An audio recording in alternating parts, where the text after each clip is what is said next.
ماں کی ممتا کا عجیب قصہ۔ پیارے دوستوں، ایک دفعہ کا ذکر ہے کہ کسی بستی میں ایک عورت بڑی صالحہ اور پاک باز، عبادت گزار، ہر وقت اللہ کی یاد میں مشغول رہتی تھی۔ اللہ پاک نے دنیا کی نعمتوں کے ساتھ دین کی دولت سے بھی خوب نوازا تھا۔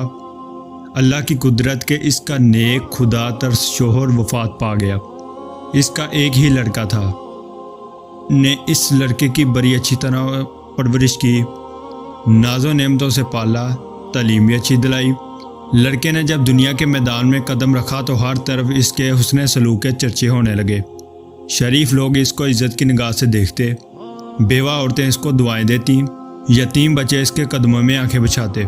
یہ سب اسی وجہ سے کہ وہ ہر ایک کے ساتھ حسب مراتب پیش آتا۔ وہ غریبوں سے ہمدردی کرتا، خیرات صدقات دیتا۔ گرج اس کی بستی میں کوئی ایسا فرد نہ تھا جو اس سے خوش نہ تھا۔ اس کی بستی والے ایسے نیک لوگ تھے کہ ہر گھر سے قرآن پاک کی تلاوت کی آواز آتی تھی۔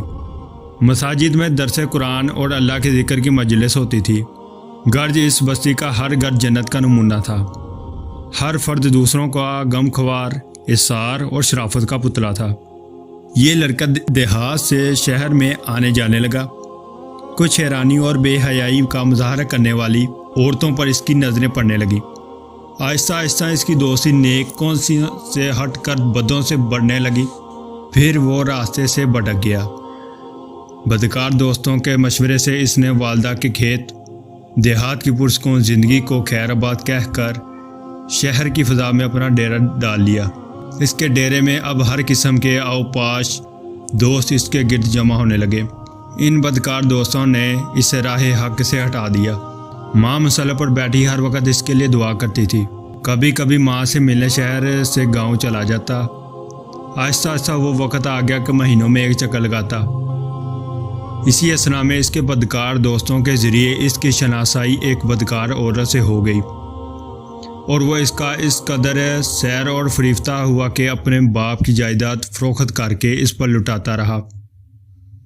آخر وہ وقت آ گیا کہ وہ عورت جس نے اپنے نیک دل شوہر کی زندگی میں کبھی کوئی دکھ نہیں دیکھا تھا، اب دوسروں کے گھر مزدوری کرنے لگی۔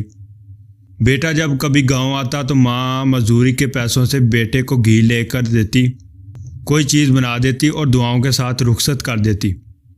کافی عرصہ گزرا، لڑکا ماں کو ملنے نہ آیا۔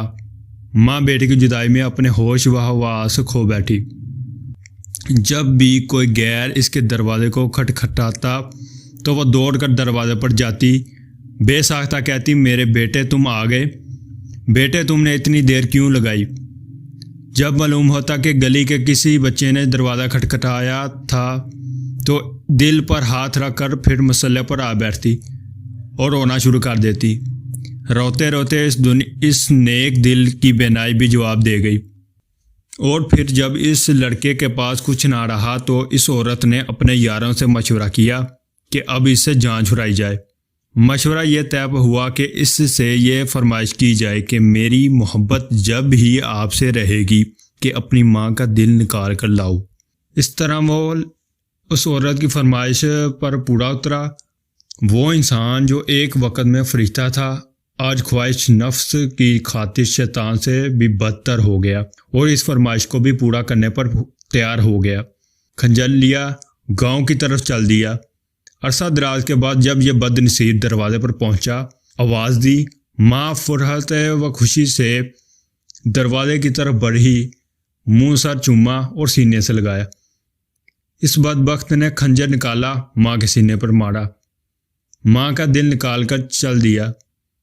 آسمان پر اندھیرا چھا گیا، اللہ کا عرش ہل گیا، فرشتوں نے دہائی دی، ظلم کی انتہا ہو گئی۔ بدکاروں کا یار بدکار جب فاحشہ عورت کے مکان پر پہنچا، ماں کا دل اس کے سامنے کیا۔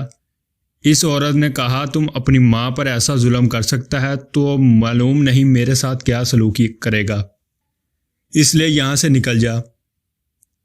آنکھوں پر اندھیرا چھا گیا، گرا اور مر گیا۔ ماں کا دل ہاتھ سے چھوٹا، دل اس فاحشہ عورت کے کمرے میں پڑی ہوئی چھری پر پڑا۔ ماں کا دل پھٹا، در سے دل سے نکلی یہ صدا، بیٹا کہیں چوٹ تو نہیں لگی؟